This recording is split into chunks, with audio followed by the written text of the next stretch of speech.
ಈ ದಿನ ಸುಮಾರು 2:30 3:30 ನಡುವೆ ಒಂದು ಮಾಹಿತಿ ಬರುತ್ತೆ ನಮಗೆ.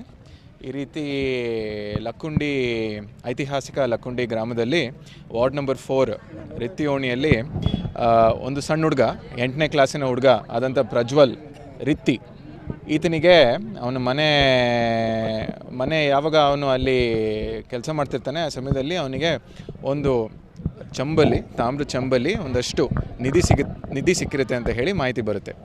ಆ ಸಮಯದಲ್ಲಿ ಮೇಲ್ನೋಟಕ್ಕೆ ಅದರಲ್ಲಿ ಏನು ಸಿಕ್ಕಿದೆ ಏನು ಸಿಕ್ಕಿಲ್ಲ ಅಂತ ಹೇಳಿ ಆ ಹುಡುಗನಿಗೆ ಸ್ಪಷ್ಟನೆ ಇಲ್ಲದಿರೋ ಕಾರಣಕ್ಕಾಗಿ ಅವನು ಭಾಳ ಪ್ರಾಮಾಣಿಕತೆಯಿಂದ ಒಂದು ಮಾದರಿ ಆಗೋ ರೀತಿಯಲ್ಲಿ ಅವನು ಮೆರೆದು ಅವನು ಊರಿನ ಹಿರಿಯರಿಗೆ ಮತ್ತು ಗ್ರಾಮ ಪಂಚಾಯತಿ ಮೆಂಬರ್ಸಿಗೆ, ಅದೇ ರೀತಿಯಾಗಿ ನಮ್ಮ ZP ಪ್ರೆಸಿಡೆಂಟ್ ಆದಂಥ ಸಿದ್ದು ಪಾಟೀಲ್ ಅವರಿಗೆ ಈ ಒಂದು ಮಾಹಿತಿನ ಅವನು ನೀಡಿರ್ತಾನೆ.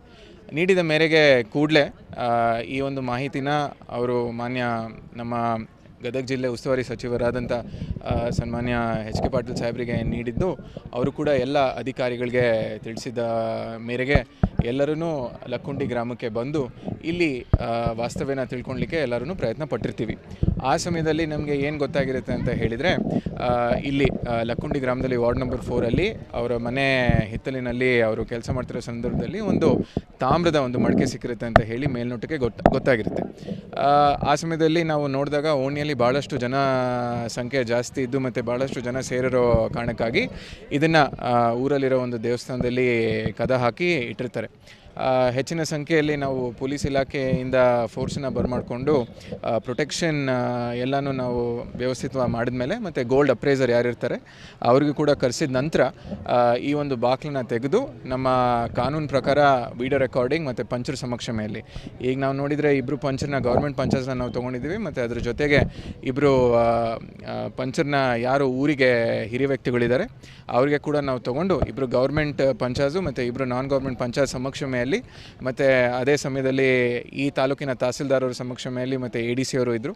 ಎಲ್ಲರ ಸಮಕ್ಷಮೆಯಲ್ಲಿ ನಾವು ಪಂಚನಾಮೆ ಡ್ರಾ ಮಾಡಿ ಆ ಒಂದು ಬಾಕ್ಲನ್ನ ತೆಗೆದು ಈ ಒಂದು ನಿಧಿ ಏನು ಸಿಕ್ಕಿರುತ್ತೆ ಆ ಹುಡುಗನಿಗೆ ಅದನ್ನು ಎತ್ಕೊಂಡು ಹೋಗಿ ಅದನ್ನು ತೆರೆದು ಅದರದ್ದು ನಾವು ಒಂದು ಪೂರ್ತಿ ಪಟ್ಟಿನ ಮಾಡ್ಕೊಂಡಿರ್ತೀವಿ. ಇದನ್ನು ನಾವು ತೆಗೆದಿದ್ದ ಸಂದರ್ಭದಲ್ಲಿ ನಮಗೆ ಏನು ಕಂಡುಬರುತ್ತೆ ಅಂತ ಹೇಳಿದರೆ, ಒಟ್ಟು 22 ಐಟಮ್ಸು ಕಂಡು ಬಂದಿರುತ್ತೆ. 22 ಐಟಮ್ಸಲ್ಲಿ ಒಟ್ಟು ನಾವು ಅದನ್ನು ಲೆಕ್ಕ ಹಾಕೋ ಸಂದರ್ಭದಲ್ಲಿ 22 ಐಟಮ್ಸು ವಿವಿಧ ಆದ ಬಂಗಾರದ ವಸ್ತುಗಳು ಸಿಕ್ಕಿರುತ್ತೆ.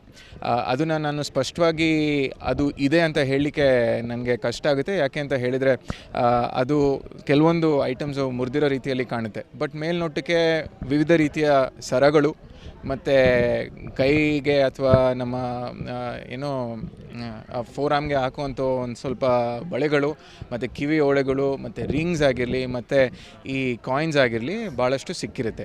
ಇದನ್ನು ಒಟ್ಟು ನಾವು ಲೆಕ್ಕ ಹಾಕಿದ ಸಂದರ್ಭದಲ್ಲಿ 466ರಿಂದ 470 ಗ್ರಾಮ್ ನಡುವೆ ಇದೆ ಅಂತ ಹೇಳಿ ನಮಗೆ ಮೇಲ್ನೋಟಕ್ಕೆ ಗೊತ್ತಾಗುತ್ತೆ.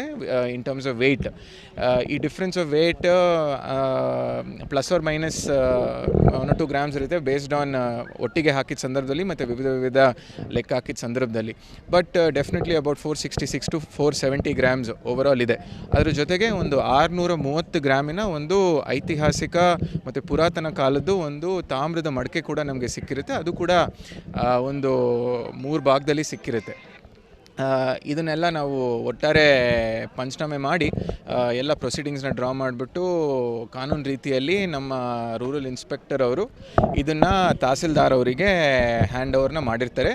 ಈಗಾಗಲೇ ಇವರು ಈ ಒಂದು ಪೂರ್ತಿ ಸಾಮಗ್ರಿಗಳನ್ನ ಅಂಡರ್ ಪ್ರೊಟೆಕ್ಷನ್ ಈಗ ಟ್ರೆಷರಿಗೆ ತೊಗೊಂಡು ಹೋಗ್ತಾ ಇದ್ದಾರೆ.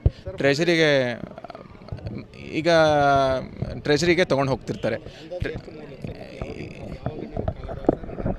ನೋಡಿ, ಇದನ್ನು ನಾನು ಸ್ಪಷ್ಟವಾಗಿ ವಿತೌಟ್ ಎಕ್ಸ್ಪರ್ಟ್ ಒಪಿನಿಯನ್ ಹೇಳಲಿಕ್ಕೆ ಬರಲ್ಲ. ನಮ್ಮದು ಮೊದಲನೇ ಆದ್ಯತೆ ಏನಿರುತ್ತೆ ಅಂತ ಹೇಳಿದ್ರೆ, ಒಂದು ಸಿಕ್ಕಿರೋ ನಿಧಿದು ರಕ್ಷಣೆ. ಆ ರಕ್ಷಣೆ ಮಾಡಲಿಕ್ಕಾಗಿ ನಾವು ಏನೇನು ಕ್ರಮ ಜರುಗಿಸ್ಬೇಕಾಗಿತ್ತು ಅದನ್ನು ನಾವು ಜರುಗಿಸಿದ್ದೀವಿ. ಅದ್ರ ಜೊತೆಯಾಗಿ ನಾವು ಸಿಕ್ಕಿದ್ದನ್ನು ನೀಟಾಗಿ ಪ್ರೊಸೀಜರ್ ವಿಧಾನವಾಗಿ ಅದನ್ನು ಹ್ಯಾಂಡಲ್ ಮಾಡಿ ಅದನ್ನು ಪ್ಯಾಕ್ ಮಾಡಿ ಮತ್ತು ಜಿಲ್ಲಾಡಳಿತಕ್ಕೆ ನಾವು ಹ್ಯಾಂಡ್ ಓವರ್ ಮಾಡೋ ರೀತಿ ಆಗಿತ್ತು. ಅದನ್ನು ಹ್ಯಾಂಡ್ ಓವರ್ ಮಾಡಿದ್ದೀವಿ.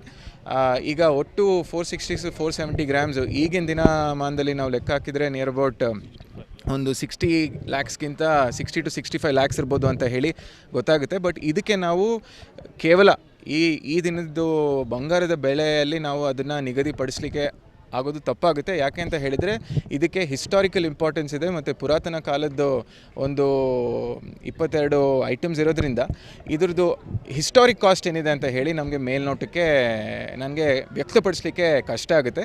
ಸೊ ಇದನ್ನು ವ್ಯಕ್ತಪಡಿಸೋದು ಯಾರು ಅಂತ ಹೇಳಿದರೆ ನಮ್ಮ ಆರ್ಕಿಯಾಲಜಿಕಲ್ ಡಿಪಾರ್ಟ್ಮೆಂಟ್ ಅವರು ಅಧಿಕಾರಿಗಳು ಮತ್ತು ಪ್ರಾಪರ್ ಅಪ್ರೇಸಿಂಗ್ ಮಾಡಿದ ಮೇಲೆ ಗೊತ್ತಾಗುತ್ತೆ. ಬಟ್ ನಾನು ಮೇಲ್ನೋಟಕ್ಕೆ ಏನು ಹೇಳಲಿಕ್ಕೆ ಬಯಸ್ತೀನಿ ಅಂತ ಹೇಳಿದರೆ ಭಾಳ ಒಂದು ಐತಿಹಾಸಿಕ ಒಂದು ಇದೊಂದು ವಿಚಾರ ಆಗಿರುತ್ತೆ. ಮತ್ತು ಇದನ್ನು ಸಿಕ್ಕಿ ಭಾಳ ಇಂಪಾರ್ಟೆಂಟಾಗಿ ಆ ಒಂದು ಚಿಕ್ಕ ಹುಡುಗ 8ನೇ ಕ್ಲಾಸಿನ ಹುಡುಗ ಅವನ ಪ್ರಾಮಾಣಿಕತೆಯನ್ನು ನಾವು ಭಾಳ ಮೆಚ್ಚಬೇಕಾಗಿರೋ ಒಂದು ಸಂಗತಿ ಆಗಿರುತ್ತೆ. ಯಾಕೆ ಅಂತ ಹೇಳಿದರೆ ಆತ ಭಾಳ ದೊಡ್ಡ ಮನಸ್ಸು ಮತ್ತು ಅವನ ವಯಸ್ಸಿಗೆ ಮೀರಿ ಅವನು ಈ ಒಂದು ವಿಚಾರನ ಎಲ್ಲರಿಗೂ ತಿಳಿಸಿರ್ತಾನೆ. ಸೊ ಅದು ಭಾಳ ಶ್ಲಾಘನೀಯ ವಿಚಾರ ಅಂತ ಹೇಳಿ ನಾನು ಹೇಳಲಿಕ್ಕೆ ಬಯಸ್ತೀನಿ.